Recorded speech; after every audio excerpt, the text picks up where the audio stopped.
Thanks for listening to the Adulting is Easy podcast, where we make adulting easier by making money easier. This is your host, Lauren, and I'm joined today by Justin Brown Woods. He and his wife, Haley, are a millennial couple that began their jet-free journey in the fall of 2019 after blowing through a $600,000 lawsuit payout, racking up over $220,000 worth of debt in 3.5 years. They got serious about changing the narrative they had created for their own lives. Within 18 months, they had paid off over $130,000 of debt and restarted their wealth journey. Justin, thanks for joining me. Thanks for having me. I'm so excited to be here and join you today. Today's podcast episode is brought to you by House Money Media, Tom Brickman, the Frugal Gay, Alan Corey, Real Estate Maximalist, and me, Lauren Keenan from Adulting is Easy, have joined forces to launch a new generation of real estate investors by forming House Money Media. Go to housemoneymedia.com, sign up for a season 1 real estate investing course or a short-term rental course today. Take action and join housemoneymedia.com real estate content with personality. So our goal for today is to make adulting easier for listeners by discussing a personal finance topic, since managing money is a big part of adulting. So today, Justin, we're going to talk about overcoming debt. So I want to ask, we heard in your bio, bombshell, you got a $600,000 payout that you blew through, but before we get to that, leave a little cliffhanger for people. What were your finances like before that? Finances weren't great. I met my wife in late 2015. We started dating in early 2016, and we were kind of just wrapped up into one another as young, post-college millennials trying to figure things out. And so our finances weren't as successful as they could be. We were trying to sort through what our career choices were going to be, trying to sort through budgeting together and all of that. And so while we were kind of pseudo budgeting, we'll say, right, we had the spreadsheet, but we didn't do anything with it. We just kind of created it and then let it sit in our Google Drive for a couple of weeks until we tried it again. Our finances were not great. And to be even more kind of in depth, both of us grew up in single mom households, so we were never really taught personal finances from the beginning. And that's, I guess, not to say that a single mom couldn't share that stuff, but our moms did not. We were kind of really day to day, just getting by, paycheck to paycheck. And so saving, investing, all of those other kind of wealth building strategies were never something we learned. So finances were not great, to say the least. But it sounds like it got worse. Yes. So when did you get the $600,000 settlement? Yeah. So my grandmother passed away from mesothelioma, which is asbestos-caused lung cancer, in 2015. And after her passing, my grandfather filed a wrongful death lawsuit on her behalf and filed that against the company that my paternal grandfather used to work for. The lawsuit, was awarded to my family. And at the age of 20, I guess I was 24, I received a $600,000 payout after paying lawyers. So within 2 checks, I got a $60,000 check. And then a month later, a $540,000 check. And so, a poor kid newly dating this girl I'm crazy about, you're given $600,000 in the span of 2 months. And I had no clue what to do with the money. I was semi-wise and took it to the credit union up the street and said, I have a lot of money and I don't know what I need to be doing.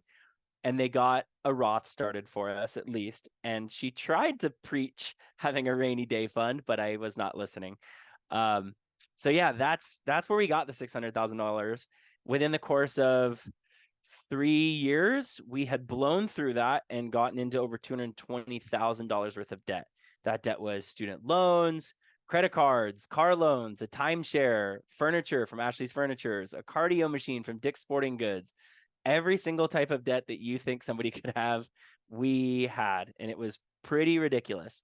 Yeah, that's kind of where it all comes from. We were, within 3.5 years, way, way, way in the deep end. So you didn't blow through $600,000. You blew through $820,000. Yeah, exactly. We blew through $820,000. Luckily, one thing we did do that was wise was we put about $270,000 into a primary home that we were living in.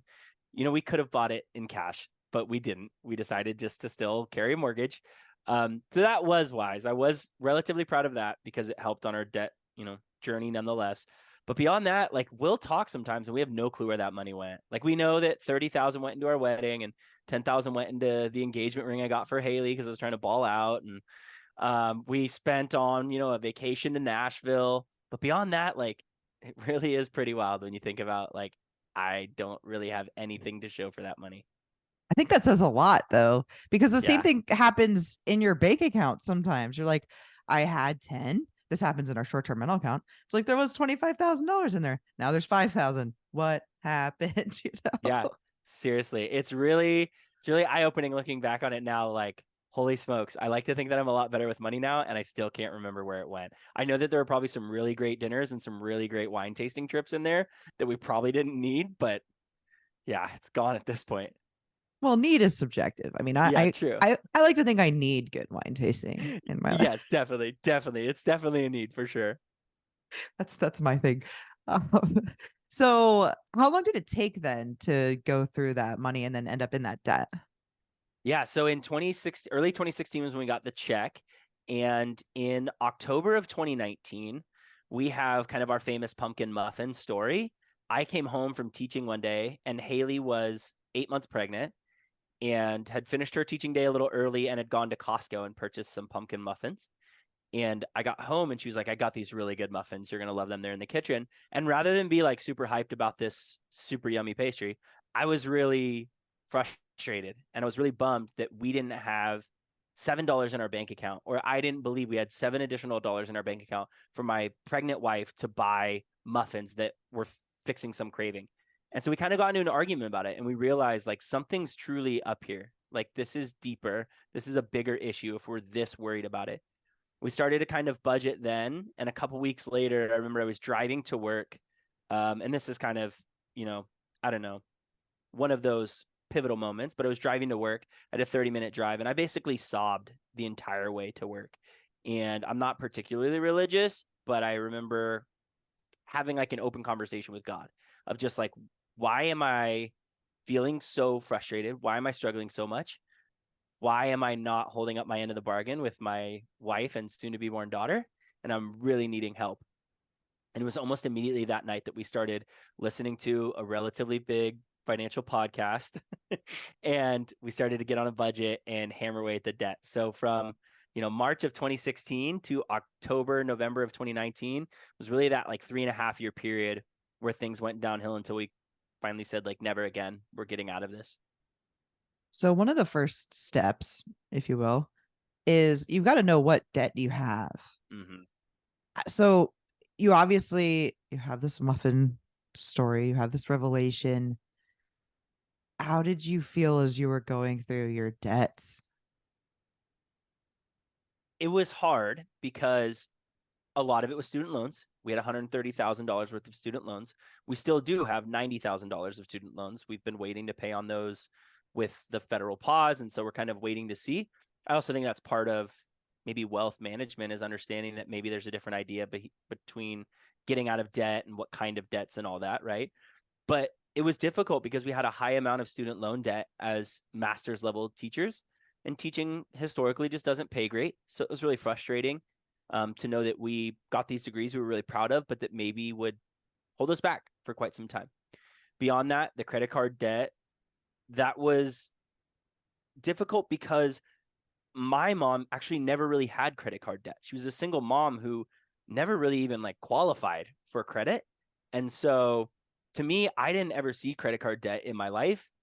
I just knew we lived paycheck to paycheck. So to then carry that debt, I felt a lot of shame. I felt a lot of guilt. And I was also frustrated because it was so high. We had, I think, up to into the 20s. I think it was close to like 27,000 at one point of credit card debt.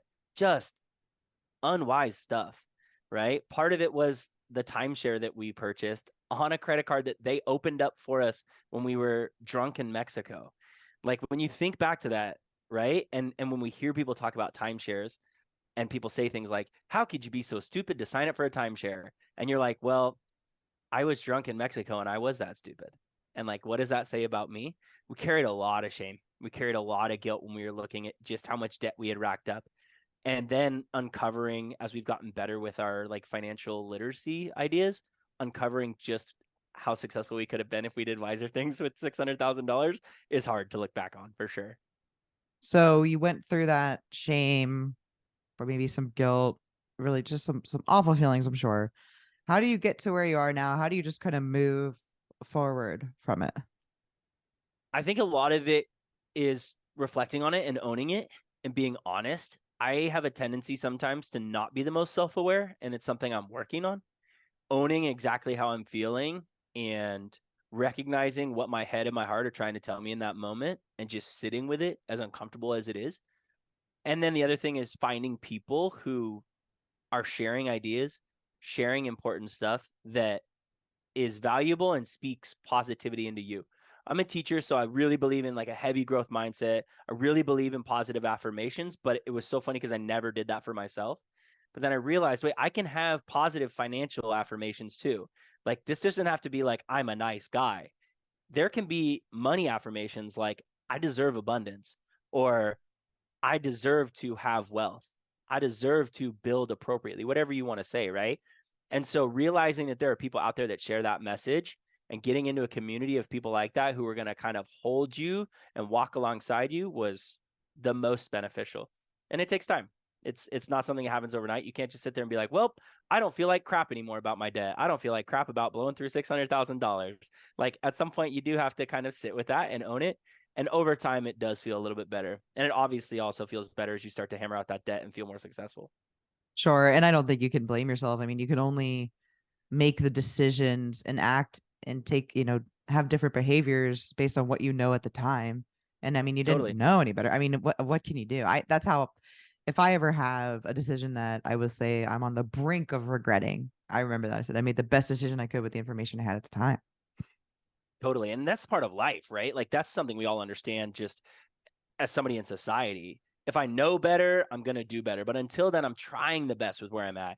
And I think that when we frame things like that for not even just ourselves, but society as a whole, Yes. it really starts to build in our humanity. It really starts to build the community. I've started watching Ted Lasso. I don't know if you watch Ted Lasso or if your listeners do, but he has this really great quote where he's like essentially says to be curious and not judgmental. And I've really started to try and implement that into my life as I think like, okay, why is somebody making that decision? Why am I making that decision? Where are they operating from? What's the space they're coming from? If I'm thinking of that rather than thinking, well, that was a dumb idea or that was stupid, then I'm probably going to lead with the type of human being that I want to be. And that includes finances and everything outside of it as well.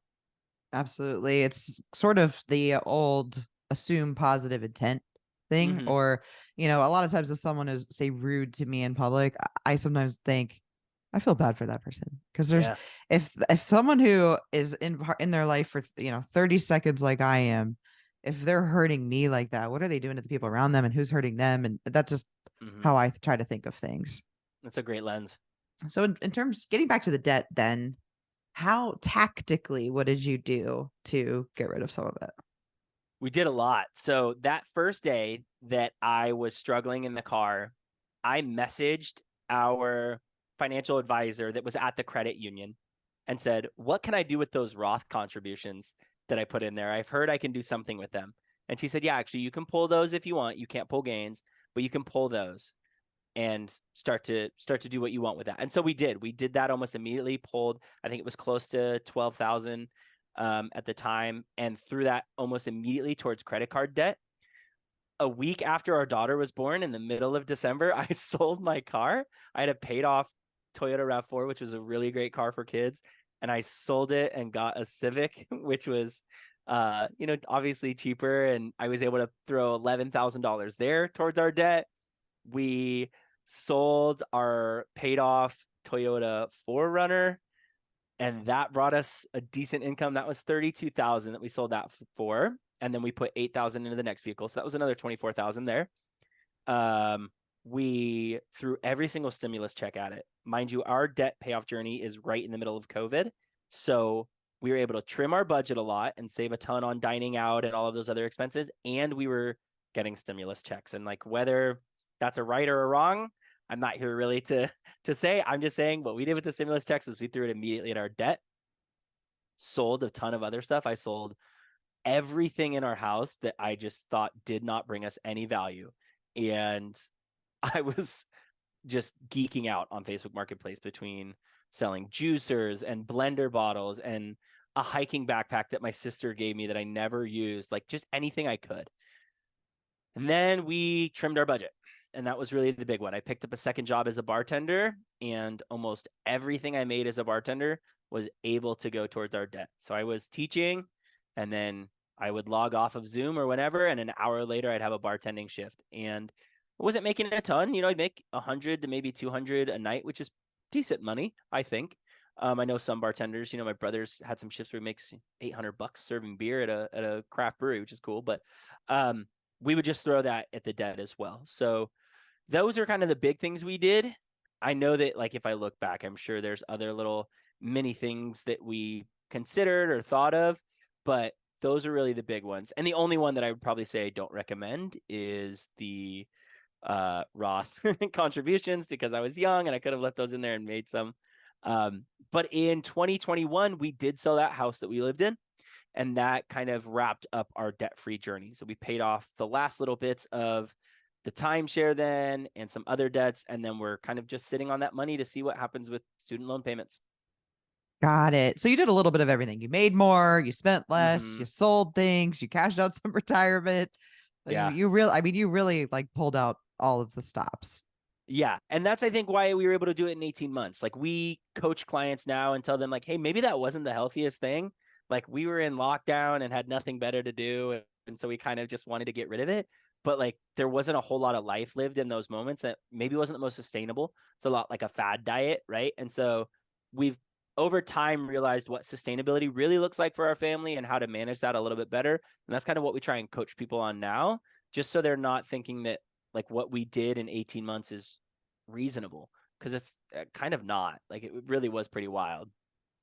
And I wanted to ask about relationally, were you and Haley always on the same page in terms of, are you both feeling shame at the same time? Are you forgiving yourselves and each other at the same time? Are you all in on this lifestyle and these changes that you're making, your quote unquote fad debt diet thing? Yeah. Were you guys always on the same page, or was it how did you navigate all of that? That's a great question. We kind of were. We're both Enneagram 3s, so we're very goal oriented. If you tell us there's a goal, we want to hit that goal as fast as possible and then have everybody celebrate and adore us. And so we kind of did that. And I mean, we got started listening to, like I said, a really big finance guru, and those conversations happened every single day at every single place in our home. We laugh about it now, but we would take showers together and talk about finances as a newlywed couple, which is just wild to think about, how it permeated every single second of our lives. But we really were on the same page for most of it. Same thing, like you said, with the shame and guilt, feeling those feelings, they came relatively at the same times. One of the cool things, obviously, of being on a debt-free journey with your spouse is somebody's there to pick you up. Maybe if I'm having a day that's a little worse than she is, and I'm feeling damn, I can't believe I have to work a second job, I'm so frustrated. She's able to say, hey, I really appreciate what you're doing for our family. What you're doing really matters to me, and it's really, really selfless, and we appreciate you. So that really helped. There are obviously days where it was harder for me, it was harder for her, but for the most part, our trajectory was pretty similar. We met on a dating app, and we say that we're 94% compatible because of it. And so I think that's just kind of carried over with time.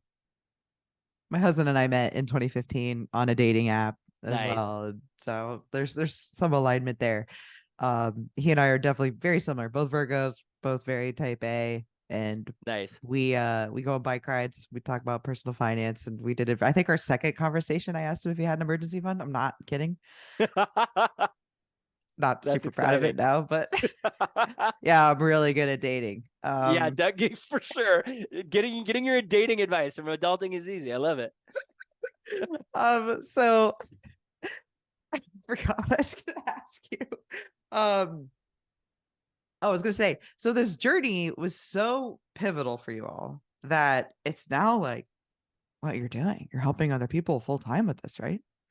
Yeah, it's pretty wild. In the middle of our journey in June of 2020, we realized nobody wanted to hear us talk about finances, at least not in our personal circle for COVID. And so we were well, we might as well just shout into the void instead. And so we started a podcast, and that began in 2020. It was Price of Avocado Toast. As you and I are recording right now, today is the season 3 finale for us. So we're about to take 6 weeks and then pick up season 4 in August. But we started the podcast in 2020. And then in 2021, Haley decided she wanted to be a financial coach while I was still in the classroom teaching. And she built this really great business, walking alongside other folks in debt, helping them build a budget, track expenses, pay off some of their debt, and start to live life according to their values.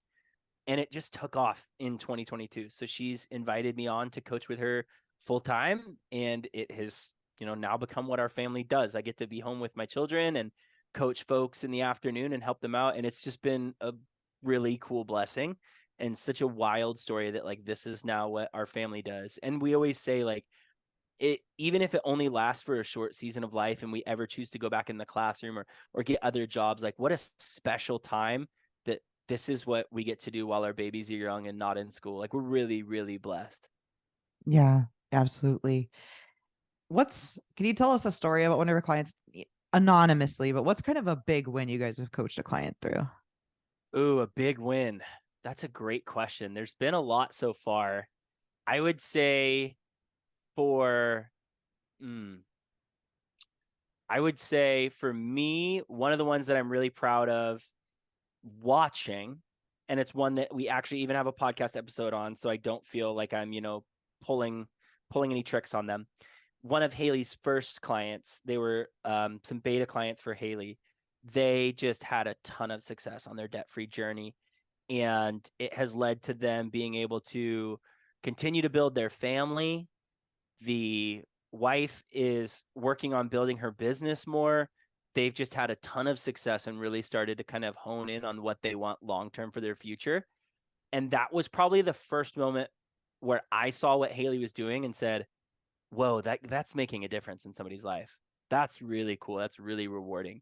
And that's part of teaching that I love. And so it felt like really natural to want to come to that. So that's been really encouraging. Others, one that I'm really excited about, we're going to have an episode drop in season 4.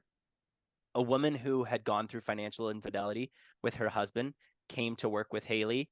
And through the course of their time together, she's gotten back on her feet and is really thriving, has worked towards tackling some student loan debt that she was able to get forgiven. Like it's a really inspiring story. And so that's another instance of feeling like, whoa, like this person was really in the depths of their story, really in the depths of struggle, and is now feeling empowered enough to pick themselves up, pick their chin back up, and feel confident in what they're doing with finances.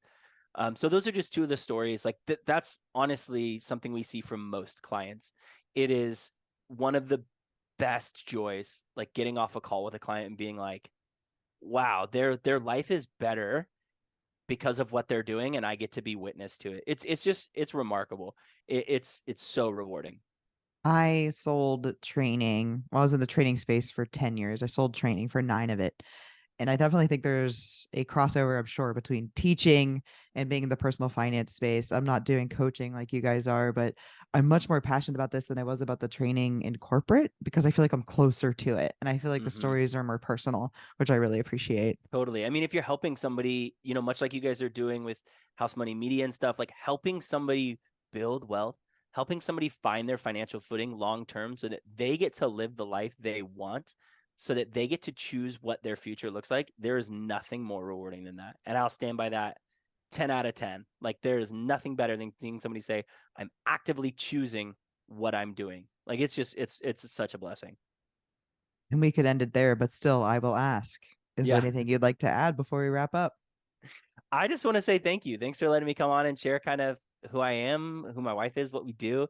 Like it's been really cool learning from you, getting into the personal finance community and seeing all of these tremendous humans who, as I say often, like only want to see my family win, only want to see me continue to be successful. It's the best feeling that random strangers across social media want to see my family come out on top. So thanks for that. Thanks for all you're doing. And thanks for having me. You're so welcome. And thank you for coming on. Why don't you let people know how to get in touch with you? Yeah, definitely. I'm going to pitch the social media where I get to hang out. So we're on Twitter at Price Avocado, and we're at TikTok, Price of Avocado Toast. My lovely wife, Haley, gets to run our Instagram at Price of Avocado Toast. And we have a website soon to be up. Awesome. And you guys can follow me on Twitter at Adulting is Easy, on Instagram at Adulting is Easy Real, on YouTube. If you want to see this video, it's at Adulting is Easy. If you like this episode, I think you'll also like episode 118, Friends, FOMO, and Finances with Money with Katie. Thanks again for listening, everybody. Hopefully, Justin and I have made adulting a little easier for you.